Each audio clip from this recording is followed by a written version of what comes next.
రాజీనామా చేయకుండా వెన్ను చూపి పారిపోయిన నాయకుడు, ఒక్కనాడు జై తెలంగాణ అనే వ్యక్తి, అమరులకు ఒక్కనాడు శ్రద్ధాంజలి ఘటించని వ్యక్తి, ఇంకా ఆయన ఉద్యమకారుల మీద తుపాకీ పట్టుకొని బయలుదేరిన రైఫిల్ రెడ్డి రేవంత్ రెడ్డి.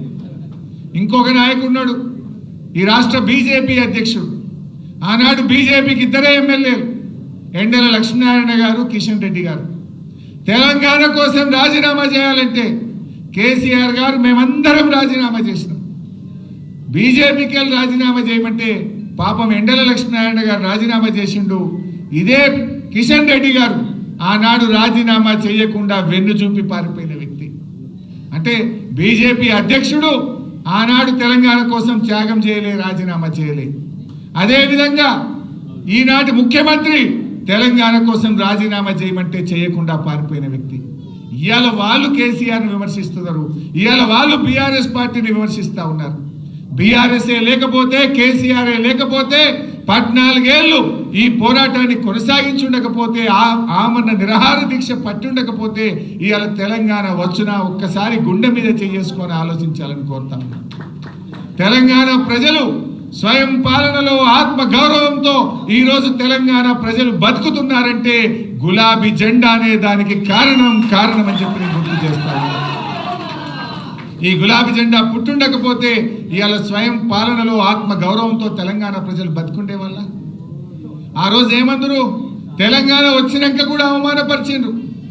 ఈ తెలంగాణ వాళ్ళకు పాలన చేత కాదు, వీళ్ళు వస్తే నక్సలైట్ రాజ్యం అవుతుంది, వీళ్ళు వస్తే మత కలహాలు పెరుగుతాయి, వీళ్ళకి అసలు పరిపాలన చేతనైతుందా అని మాట్లాడినటువంటి నోళ్ళు, ఆ నోళ్ల చేతనే శభాష్ కేసీఆర్ అని అద్భుతంగా 10 ఏళ్ళు పాలించి చూపిండు మన నాయకుడు కేసీఆర్.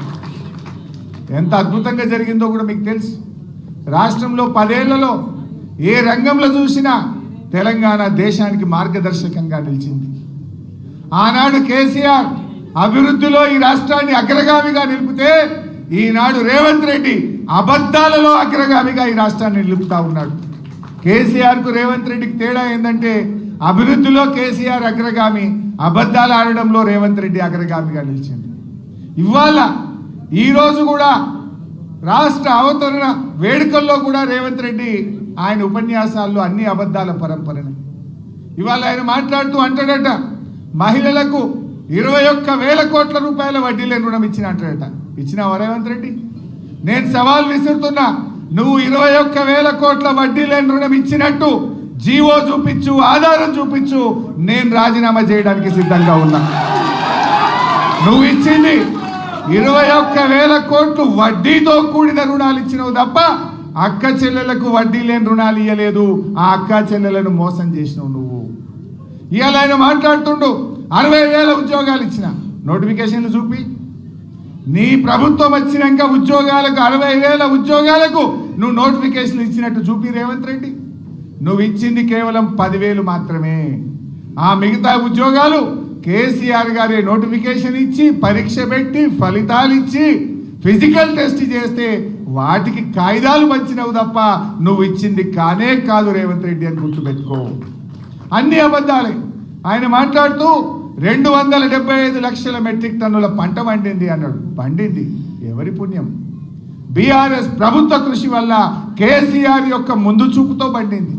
నువ్వు వచ్చినాక రేవంత్ రెడ్డి నీ ఏడాది అర్థం పాలనలో ఒక ప్రాజెక్టు కట్టినవా?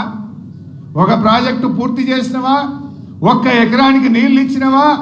ఒక్క చెరువు తవ్వినవా? ఒక్క చెక్ డ్యామ్ కట్టినవా? నువ్వు చేసిందేంది? ఇవాళ 275 మెట్రిక్ టన్నుల పంట పండిందంటే అది బీఆర్ఎస్ 10 ఏళ్ల కృషి అని చెప్పి ఈ రాష్ట్ర రైతాంగానికి తెలుసు. మిషన్ కాకతీయలో చెరువులు బాగు చేసినాం, పెండింగ్ ప్రాజెక్టులు పూర్తి చేసినాం, కాళేశ్వరం లాంటి మెగా ప్రాజెక్టు కట్టిండు కేసీఆర్, అనేక చెక్ డ్యాములు కట్టిండు కేసీఆర్, కాలువలకు చెరువులను అనుసంధానం చేసిండు కేసీఆర్, రైతు బంధు పెట్టిండు, రైతుల కోసం బీమా తెచ్చిండు, రైతులకు సకాలంలో ఎరువులు ఇచ్చిండు, ప్రతి మండలానికి గోడౌన్ కట్టిండు, విత్తనాలు ఇచ్చిండు, పండిన పంటంతా కొని రైతులకు ధైర్యాన్ని కల్పించి ఇవాళ ఈ రాష్ట్రం వరి ధాన్యం ఉత్పత్తిలో దేశంలో నంబర్ 1 అయిందంటే అది కేసీఆర్ ప్రభుత్వ కృషి. నువ్వు 275 లక్షల మెట్రిక్ టన్నుల పంట పండింది అంటున్నావు. ఏం చేసినావు రైతులకు ఒక్కటి చెప్పు. ఒక చెరువు తవ్వితేవా, ఒక ప్రాజెక్టు పూర్తి చేస్తేవా, ఒక ఎకరానికి నీళ్ళు ఇస్తేవా? నువ్వు చేసింది ఏమున్నది? రైతు బంధు ఎగ్గొట్టినవు, రైతు బీమా బంధు పెట్టినవు. నువ్వు చేసింది ఏముంది? చారాణ రుణమాఫీ చేసినావు, బారాణ రుణమాఫీ ఎగ్గొట్టినవు. ఇంతకు మించి నువ్వు రైతులకు చేసిన ఒక్క మంచి పని ఉంటే చెప్పు. రైతులు మొలకెత్తుతుంటే ధాన్యపు కుప్పల మీద గుండాగి రైతులు చనిపోతుంటే నువ్వు అందాల పోటీల్లో మునిగి తేలినవు రేవంత్ రెడ్డి. అందాల పోటీలకు రివ్యూలు చేసినావు, అందాల పోటీలను 5 సార్లు పోయి పాల్గొన్నావు. కానీ రైతుల ధాన్యం ఎందుకు కొంటలేరని ఒక్కనాడు రివ్యూ చేయలేదు. నీ మంత్రులు కానీ నువ్వు కానీ ధాన్యపు రాశుల మీద గుండాగి చనిపోయిన రైతుల్ని పరామర్శించే సమయం మీకు చిక్కలేదు. ఇది ఈరోజు చేస్తున్నది. నువ్వు అన్ని అబద్ధాలే. ఎన్ని అబద్ధాలు మాట్లాడిండు? 15 ఆగస్టు నాడు ఈ రాష్ట్రంలో రైతుల రుణమాఫీ చేసి తీరుతా అన్న ముఖ్యమంత్రి ఈ రోజు కన్నా చేసినవా? మళ్ళా 15 ఆగస్టు వచ్చింది. ఒక్క ఏడాది కడుపు కట్టుకుంటే 40,000 కోట్ల రూపాయల రుణమాఫీ చేస్తా అన్నావు. నువ్వు చేసింది 16-17 వేలే. మరి కడుపు కట్టుకోలేదా? మిగతా పైసలు ఢిల్లీకి కప్పం కట్టినవా? నీ జేబుల్లోకి పోయినాయా? ఎక్కడికి పోయినాయో చెప్పు. ఎప్పట్లోగా చేస్తావో చెప్పు. నువ్వు దేవుళ్ళ మీద ఒట్టు పెట్టి 15 ఆగస్టులోగా రుణమాఫీ చేస్తా అని మాట తప్పినావు. మొన్న అసెంబ్లీ సమావేశాల్లో మార్చి 31వ తేదీ కల్లా రాష్ట్రంలో రైతులందరికీ రైతు బంధు వేస్తా అన్నావు. 31 మార్చి పోయింది, ఇవాళ 2 జూన్ వచ్చింది. ఈరోజు కూడా రైతు బంధు డబ్బులు రైతులకు పల్లె. అసలు నువ్వు ఒక్క విషయమన్నా రాష్ట్ర అవతరణ దినోత్సవం నాడు కూడా నిజం మాట్లాడకపోతే, వెనకటికి ఏదో శాపం ఉన్నట్టు ఏదో అంటారు చూడు, నువ్వు అబద్ధం ఆడకపోతే తలబలిగి చనిపోతావు అన్నట్టు ఈ రేవంత్ రెడ్డికి అట్లాంటి శాపం ఏదో ఉన్నట్టు అనిపిస్తుంది నాకు. అబద్ధాలు తప్ప నిజాలు పలకడు. మరి మన కేసీఆర్ అభివృద్ధిలో ఈ రాష్ట్రాన్ని అగ్రగామిగా నిలిపిండు. ఎన్ని అద్భుతాలు! ధాన్యం ఉత్పత్తిలో నంబర్ 1, డాక్టర్ల ఉత్పత్తిలో తెలంగాణ నంబర్ 1 చేసిండు కదా. ప్రతి జిల్లాకు ఒక ప్రభుత్వ మెడికల్ కాలేజ్, 35 గవర్నమెంట్ మెడికల్ కాలేజీలు పెట్టి సంవత్సరానికి 10,000 డాక్టర్లను ఈ దేశానికి అందిస్తున్న రాష్ట్రంగా తెలంగాణను నిలిపిన ఘనత మన బీఆర్ఎస్ ప్రభుత్వాన్ని. తలసరి ఆదాయంలో తెలంగాణ నంబర్ 1, విద్యుత్ వినియోగంలో తెలంగాణ నంబర్ 1, మరి జిఎస్డిపి పెరుగుదలలో తెలంగాణ నంబర్ 1, రాష్ట్ర సొంత ఆదాయ వనరుల వృద్ధిలో తెలంగాణ నంబర్ 1, గొర్రెల మాంసం ఉత్పత్తిలో తెలంగాణ నంబర్ 1, చేపల ఉత్పత్తిలో తెలంగాణ నంబర్ 1, చెట్ల పెంపకంలో తెలంగాణ నంబర్ 1. ఇట్లా కేసీఆర్ అభివృద్ధిలో తెలంగాణ నగరంగామిగా నిలిపింది. రేవంత్ రెడ్డి నువ్వు ఎన్ని అబద్ధాలు ఆడుతీవి? 6 గ్యారంటీలు అంటివి, బాండ్ పేపర్లు ఇస్తేవి, మొదటి సంతకం రుణమాఫీ మీదనే అంటివి. నీ అబద్ధాలకు హద్దు పద్దు ఉన్నదా? అధికారంలో రాకముందు అబద్ధాలే, అధికారంలో వచ్చిన తర్వాత కూడా అబద్ధాలు. కానీ కేసీఆర్ ఒక్కటే చెప్తుంటాడు, మనం అధికారంలో ఉన్న ప్రతిపక్షంలో ఉన్న మన ఆలోచన అంతా తెలంగాణ కోసం కావాలి, తెలంగాణ ప్రజల కోసమే పనిచేయాలని చెప్పి ఇవాళ కేసీఆర్ ఆలోచనలో పనిచేస్తున్న పార్టీ బీఆర్ఎస్ పార్టీ. ఇవాళ ప్రతిపక్షంలో ఉన్నా మనం ఎక్కడ ఆగుతలేం కదా. ఈ ప్రభుత్వం మెడలు వంచి ఆ 16-17 వేల కోట్ల రుణమాఫీ అయిందంటే బీఆర్ఎస్ పోరాటం వల్ల అవుతా ఉంది. ప్రతి అడుగడుగున ఈ ప్రభుత్వం తప్పిదాల మీద మూసి బాధితుల్ని కాపాడింది ఎవరు? BRS party. నువ్వు హైడ్రా పెట్టి పేదల ఇండ్లు కూలిస్తే ఆ పేదలకు అండగా నిలబడ్డది ఎవరు? BRS party.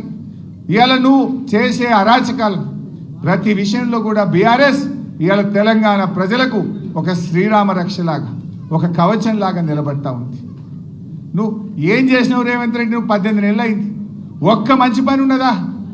కేసీఆర్ కిట్టు బంధు పెట్టినావు, రైతు బంధు పెట్టినావు, ఇవాళ బతుకమ్మ చీరలు బంధు పెట్టినావు, విద్యార్థులకు ఫీజు రియంబర్స్మెంట్ బంధు పెట్టినావు. ఉన్న పథకాలు బంద్ చేయడం తప్ప నువ్వు చేసిన మంచి పని ఉందా? చేసిండు రేవంత్ రెడ్డి. ఏమైనా చేసిండు అంటే బీఆర్ఎస్ ప్రభుత్వంలో మంచి పనులు ఏవైతే జరిగినాయో వాటి మీద కమిషన్లు మాత్రం వేసిండు. ఇవాళ రాష్ట్రం వచ్చిన 6 నెలల్లోనే 24 గంటల నాణ్యమైన కరెంట్ ఇచ్చిండు కేసీఆర్. పరిశ్రమలకు, రైతులకు, గృహాలకు కరెంట్ ఇస్తే ఆ కరెంటు మీద కమిషన్ వేసిండు. ఇవాళ కాళేశ్వరం ప్రాజెక్టు కట్టి 20 లక్షల ఎకరాలకు బీఆర్ఎస్ ప్రభుత్వం నీళ్లు ఇచ్చింది. ఈ మూర్ఖులు ఏం మాట్లాడతారు? ఓడంటాడు 1 ఎకరానికి నీళ్ళు రాలేదంటాడు, ఒకడంటాడు 50,000 ఎకరాలే వచ్చినాయి అంటాడు, ఒకడంటాడు 1,00,000 ఎకరాలకే నీళ్ళు వచ్చినాయి అంటాడు. నేనంటలేను, నీ ఇంజనీర్లు ఈ కాంగ్రెస్ ప్రభుత్వానికి ఇచ్చిన నివేదికలో 20 లక్షల ఎకరాలు కాళేశ్వరం ద్వారా కొత్త ఆయకట్టు స్థిరీకరణ జరిగింది అని నీ ఇంజనీర్లే చెప్తా ఉన్నారు. అలాంటి అద్భుతమైన ప్రాజెక్టు కాళేశ్వరం మీద ఒక కమిషన్ వేసిండు. అంటే బీఆర్ఎస్ ప్రభుత్వం చేసిన మంచి పనుల మీద కమిషన్లు వేస్తున్నావు. నీ పాలనలో కాంట్రాక్టర్ల దగ్గర 20% కమిషన్లు తీసుకుంటున్నావు. ఆనాడు జరిగిన మంచి పనుల మీద కమిషన్లు వేసుడు, నీ పాలనలో కాంట్రాక్టర్ల దగ్గర 20% కమిషన్లు తీసుకునుడు. ఇంతకు మించి నువ్వు చేసింది ఏమన్నా ఉన్నదా? నువ్వు చేసిన ఒక్క మంచి పని ఉన్నదా? ఒక్కసారి అలా ఆలోచించాల్సినటువంటి అవసరం ఉంది. ప్రజలకు అర్థమైపోయింది. ప్రజలు మళ్ళీ కేసీఆర్ కావాలి, బీఆర్ఎస్ కావాలని కోరుకుంటున్న పరిస్థితి ఉంది. ఇవాళ రేవంత్ రెడ్డి మాట్లాడితే పైసలు లేవంటాడు, దివాలా దివాలా అని మాట్లాడతాడు.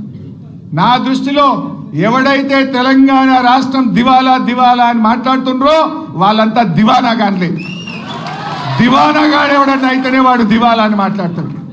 కేసీఆర్ ఎప్పుడు మాట్లాడినా ఒక ఆత్మవిశ్వాసం కలిగిస్తుండే. నాది అభివృద్ధిలో పోతున్న దేశం, నా రాష్ట్రం, నాది సర్ప్లస్ స్టేట్, నా రాష్ట్రం బలమైనటువంటి ఆర్థికంగా బలమైన రాష్ట్రం అని కేసీఆర్ చెప్పి ఈ రాష్ట్ర ప్రజల్లో ధైర్యాన్ని నింపేవాడు, పాలనను ముందుకు తీసుకుపోయేవాడు. కానీ రేవంత్ దివాలా దివాలా అనే దిక్కుమాలిన ప్రచారం చేసి తాను తీసుకున్న గోతిలో తానే పడ్డాడు. ఈరోజు ఇవాళ రిజిస్ట్రేషన్